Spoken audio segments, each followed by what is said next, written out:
aqui no Portal Paz, a gente falou bastante sobre a importância da espiritualidade sagrada nossa, né, daquele nosso estado mais íntimo. E quando a gente começa a falar sobre espiritualidade, quando a gente começa a falar sobre processos de evolução, de expansão de consciência, veja, e aqui a gente pode entrar muito em terminologias, em visões um tanto além do que o próprio Kardec nos traz na abordagem dos espíritos sobre a matéria. É que hoje é essa visão, talvez um tanto mais universalista, de enxergarmos a espiritualidade, né? Não do espiritismo, mas de enxergarmos a espiritualidade. E aí a gente escuta falar sobre as mais diferentes vertentes do ensinamento, a gente vê as mais diferentes caminhos das transformações, mas a gente vai chegar sempre no mesmo ponto, né? Que é o processo do amor e da caridade. Nós vamos chegar sempre, a gente ou chegar ou esbarrar, porque às vezes a gente não está apto a chegar ainda, então a gente faz tipo aqueles joguinhos, que o carro-choque, a gente vai, bate e vai para direção contrária, assim, né? A gente chega, bate e vai em direção contrária, que é o peso, né? O peso com que julgardes será julgado. Então, esses conceitos dos quais Jesus nos aborda lindamente através dos exemplos vivenciados, experienciados outrora, a espiritualidade hoje vem e fortalece sobre nós. E veja que nesse processo existe um movimento muito grande de querer diminuir o esforço e a presença de Jesus, como se isso fosse possível.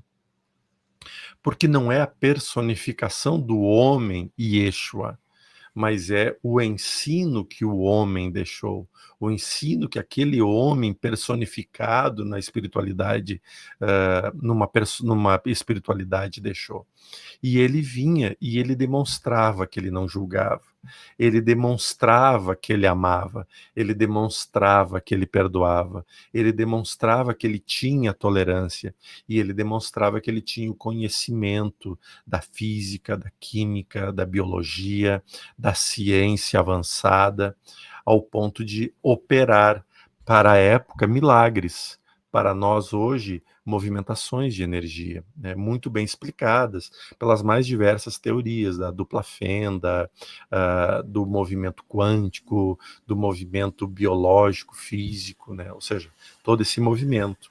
Então nós enxergamos essa superioridade num ser não pelas palavras e pelas ações, como hoje, por exemplo, chegar aqui e dizer faça isso e aquilo será assim. Bem, o fazer aquilo ainda não é a minha prática exercida daquilo. Jesus não, Jesus primeiro exemplificava para depois fazer. Então, o jugo dele ficou suave, né, ficou leve, e o fardo, né, ficou muito suave. Então, quando a gente olha para essa visão da qual hoje eu consigo enxergar um caminho para encontrar a paz interior em mim. Talvez o que a gente está buscando muito no Evangelho no Lar, talvez o que a gente está buscando muito no despertar da espiritualidade, no despertar da mediunidade, é nada mais do que ter uma paz, ter um momento de trégua nas revoluções interiores. Né? Aqui em São Paulo está uma onda de temporais todos os dias, né? Então fazendo uma alusão a isso, para que eu tenha uma trégua nos temporais internos do meu ser. Para quem está no Rio Grande do Sul, está passando por literalmente um inferno na Terra pelas ondas altas de calor.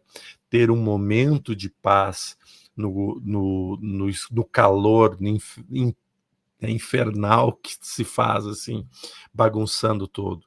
Então, essa paz interior, esse processo do qual faz com que o externo possa ser equilibrado com a condição central de equilíbrio no centro. E aí nada melhor, né, do que a gente olhar e pensar no jugo leve.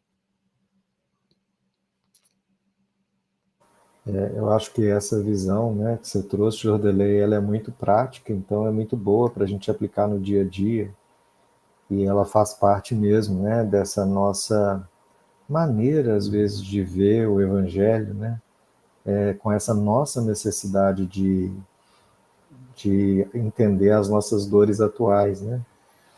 E aí sobrou para mim falar um pouquinho dessa parte estrutural histórica, né? Mas no Evangelho é engraçado, porque o capítulo 5 que vem antes desse, né, que é o capítulo sobre sofrimento, bem-aventurados os aflitos, né?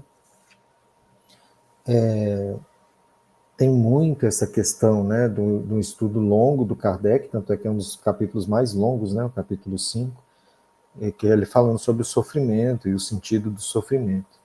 E aí ele põe o capítulo 6, que é esse, né, o Cristo Consolador, logo depois, que é Cristo falando assim, eu sei que vocês são atribulados, né, eu sei que vocês passam muita coisa aí na matéria, mas o que eu estou propondo para vocês é um alívio, né? Mas eu acho que a gente, às vezes, entende muito mal esse alívio, no sentido de como se fosse assim, Jesus vai pegar e fazer para mim, ou vai pegar a minha tarefa e me entregar ela pronta, né? Ou vai pegar assim, o que eu tenho que fazer e me entregar a resposta. E ele diz, né, é muito do contrário, vem para mim e aprendei comigo que sou manso, né? Então ele está querendo que a gente aprenda com o exemplo dele. E aí que vem um desafio muito grande, porque qual que é o exemplo desse cara, né? O exemplo desse cara era o seguinte, né? Ele nasceu pobre, perseguido, ia ser morto quando ele era bebê, os pais tiveram que fugir, aí nasceu numa estrebaria, e aí eles não tinham dinheiro, o pai dele era, né, operário, braçal, fazia móveis de madeira e tal, né? E morreu. Então Jesus, a gente sabe que quando ele começou o ministério dele, né, José já tinha falecido. Já tinha passado para o plano. Então ele perdeu o pai antes dele começar a tarefa dele.